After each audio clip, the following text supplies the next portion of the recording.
On ne présente plus John Fitzgerald Kennedy, mais connaissez-vous son père, Joseph Patrick, alias Joe? Financier, producteur de cinéma et diplomate, il est celui qui a fait passer la famille dans une autre dimension financière et politique par son ambition inépuisable. Il était sans foi ni loi, il était prêt à aller où ça pouvait lui rapporter, et il ne se fixait aucune limite, aucune règle.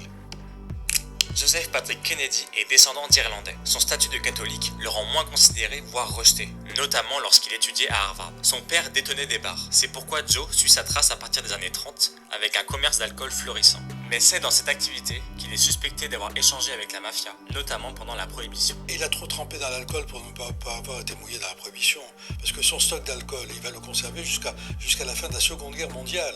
Et c'est en 1946 qu'il revend son stock d'alcool, ce qui veut dire qu'auparavant, il a eu des intérêts quelque part. La Prohibition a quand même duré de 1919 à 1933. Beaucoup d'Américains fortunés de l'époque, il se lance dans la production de cinéma en cofondant la société RKO. Il a fait des films mineurs qui ne restent pas du tout dans la mémoire de cinéphile. Mais en revanche, il a gagné beaucoup d'argent en faisant des films à bas coût et qui se vendaient très bien. Une autre activité majeure de Joe est la finance. D'abord banquier avant la Première Guerre, il s'enrichit durant les années 20 grâce à la bourse avec des pratiques qui sont celles qui auraient provoqué le krach boursier en 1929.